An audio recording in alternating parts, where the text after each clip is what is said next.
When the roar of war finally faded, silence did not bring peace. It brought absence. Camps stood empty. Roads carried only echoes. The great struggle that reshaped the Horn of Africa left behind more than fallen banners and broken steel. It left questions. Who would remember what happened when the warriors were gone? Who would guard the truth when power shifted hands?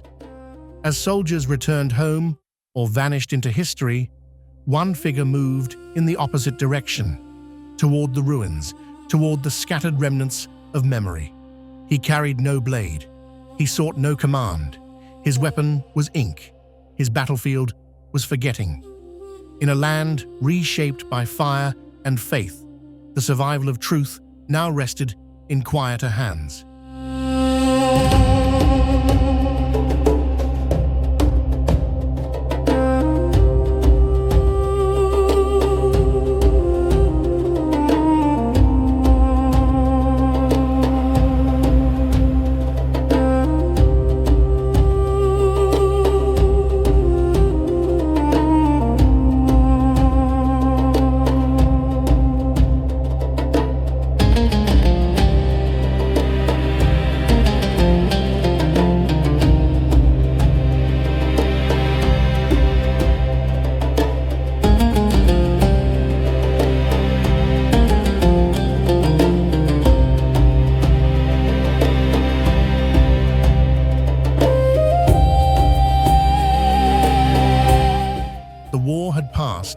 But its scars remained everywhere.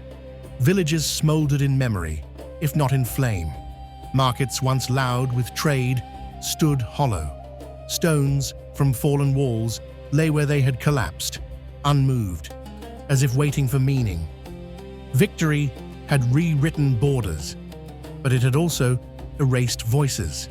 Stories vanished with the dead. Events blurred as survivors struggled to rebuild.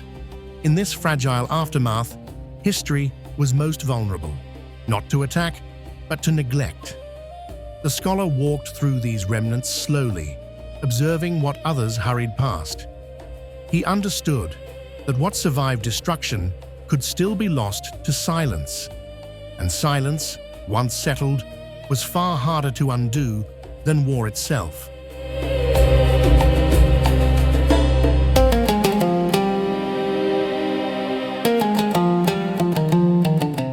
He was not sent by kings, nor commanded by generals. The scholar came alone. A simple robe wrapped his frame, a cloth satchel resting against his side. Where others saw debris, he saw testimony. Where others saw the end of conflict, he saw the beginning of responsibility. He spoke little, listened deeply, and asked careful questions. Elders recognized him not by title, but by intention. He carried respect instead of authority. In a time when strength had been measured by conquest, he embodied a different power, patience. His purpose was not to glorify war, nor to condemn it blindly, but to preserve what truly mattered, the record of how faith, strategy, sacrifice, and survival shaped a people.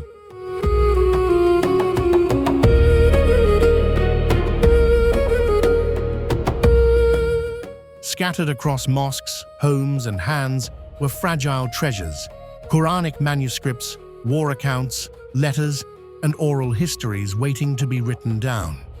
Some pages were stained by smoke. Others had been hidden hastily beneath floors or wrapped in cloth during flight. Each carried more than ink. They carried identity. The scholar handled them carefully, knowing that fire was not the only enemy.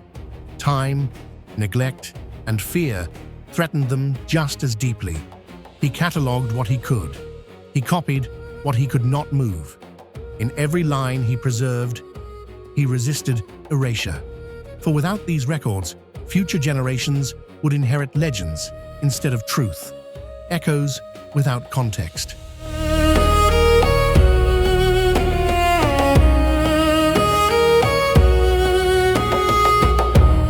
Peace did not arrive cleanly. Soldiers still moved through the land. Tensions simmered. Fires flared unexpectedly. The scholar worked amid uncertainty, never knowing when a place might be abandoned again. He wrote while listening for footsteps. He gathered while others fled. Preservation required courage of a quieter kind, the courage to remain present when survival urged retreat. Each manuscript saved was an act of defiance against oblivion. Each name recorded was a refusal to let sacrifice dissolve into rumor. While warriors once guarded cities, he guarded memory. And though no one saluted him, his work carried consequences far beyond the moment.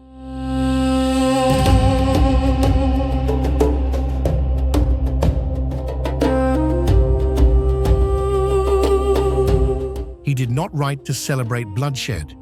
He wrote to anchor the truth: dates, places, names, causes, consequences. He documented victories and losses alike, knowing that honesty was the only foundation strong enough to endure time. In choosing what to record, he shaped how history would be understood, not as a tale of endless violence, but as a human struggle marked by belief, error, discipline, and restraint.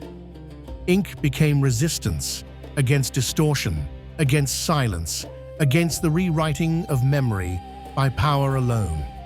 Long after swords rested, his words would continue to speak, steady, measured, unafraid.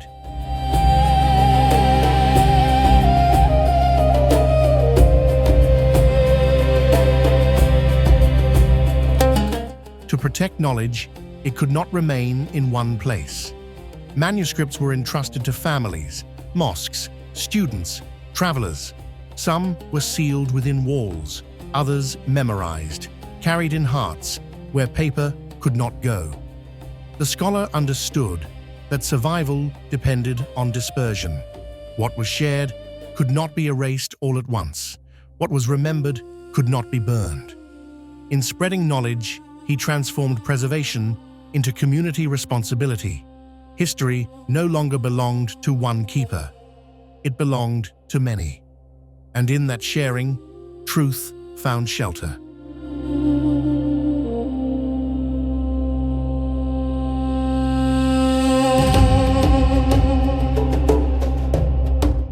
Centuries later, fragments remain, pages worn thin by time, words copied again and again.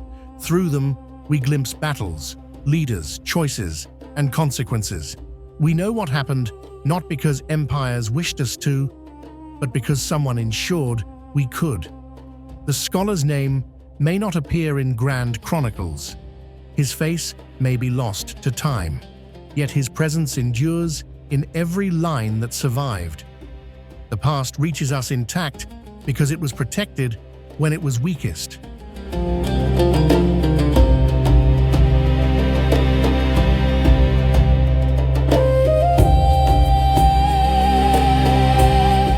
Empires rise through force. They fall through neglect. But civilizations endure through memory. When warriors laid down their swords, one man lifted a pen.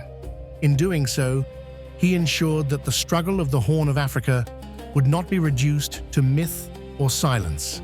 Faith was recorded. Sacrifice was named. Truth was preserved. The Scholar of Harar reminds us that history does not survive by accident. It survives because someone chooses to guard it. And as long as these words remain, the past continues to speak, not in the language of conquest, but in the voice of remembrance.